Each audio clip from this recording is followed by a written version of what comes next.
From Wits University, we cross to our reporter Griselda Lewis, who's been covering this march, and as the students have been making their way back from the campus in Parktown to the main campus in Braamfontein.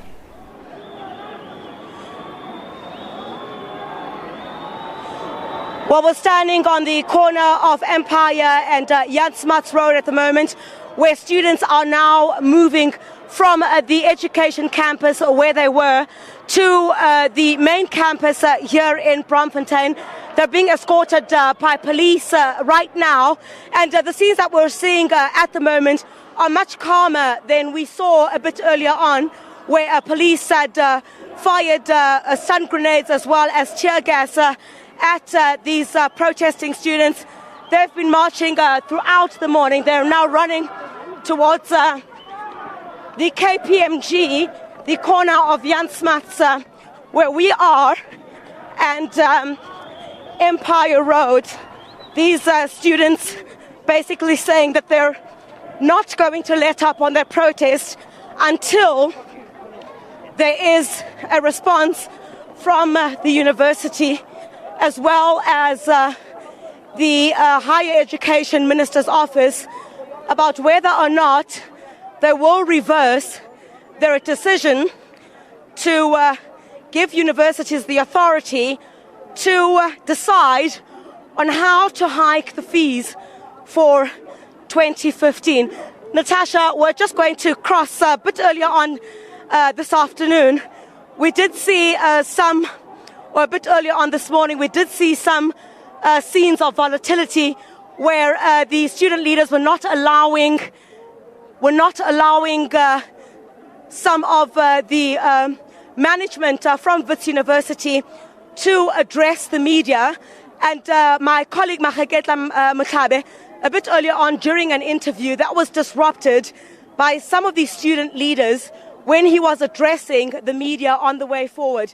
Now, Professor Rob Sharman, who is the Dean of Student Affairs, was interrupted during that interview. Let's have a listen. Much with people trying to get to the education campus. I was at the medical school this morning when the police arrived, and unfortunately there was a fairly tense standoff for a while. The students were asked to clear part of the road in order to allow ambulances and other vehicles to get through to the hospital, understandably. And the students, albeit somewhat reluctantly, started to comply. But unfortunately then a certain policeman seemed to have got excited, and they threw stun grenades, which of course caused a stampede. One or two students fell, and I think there may be minor injuries. Unfortunately, two of the stun grenades were thrown from a public street situation into university premises, and I don't know how desirable or advisable that is, especially as those landed amongst students who were fleeing and therefore caused more panic.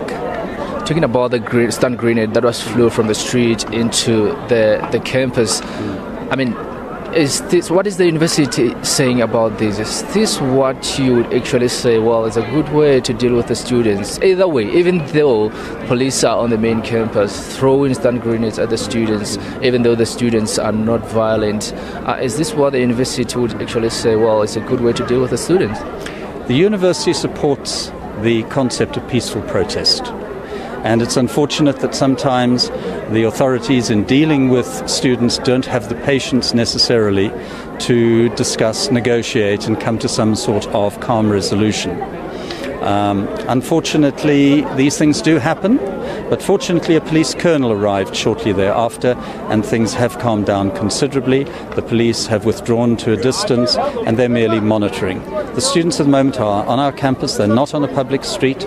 They've been having a mass meeting. I'm shortly to hear the outcome of that. Would it not be interesting for you to tell the country how you're not only going to demolish a residence and leave students without accommodation next year, but now you're increasing their fees? So first of all, we have homeless students already on campus because you're going to demolish PKV and EOH without having spoken to the student populace first, without having found alternative accommodation for them. And on top of that, you're increasing fees. So I'm very curious as to what you're telling people on TV right now.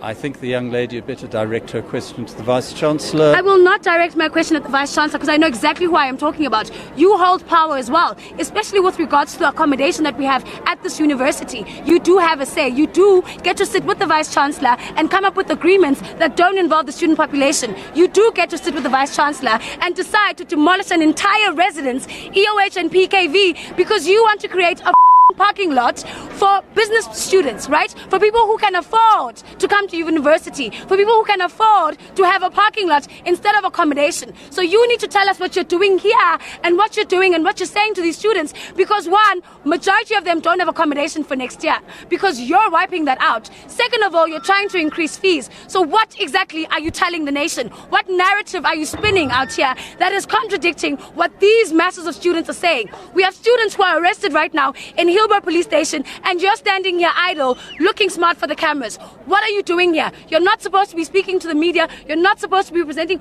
or speaking on behalf of any of these students or trying to calm the situation. The situation is not calm. The situation cannot be calm. It will not be calm. I'm curious. I think that's about all for me. Thank you. I'm curious. Thanks. The bouncer has stepped the student. We need to get it. There's a bouncer who stepped the student. He's in there. Then do you intend to help us solve this problem? Do you intend to go and speak to the Minister of Higher Education about us getting free education now? Do you intend to go and speak to the Vice-Chancellor about the accommodation crisis that we have at school at the moment? Do you intend to go and speak to the Vice-Chancellor even maybe about the food crisis that we have on campus? If you're not intending on moving, you must be useful for something. You can't just be standing idle. So are you going to be useful to us as students, or are you going to stand with management and we mow you down along with them? I'm sorry, I can't respond to hysteria. Goodbye. Why can't you respond? Well, that was an interview conducted earlier by one of our colleagues at the scene of Wits University. The Dean of Student Affairs at Wits, Dean Sharman, being interrupted by a very irate student of Wits University. But certainly things seem a lot calmer now as the students have been moving back from the campus in Parktown to the main campus in Braamfontein. Let's get a sense of what's happening there. Our reporter Griselda Lewis is there.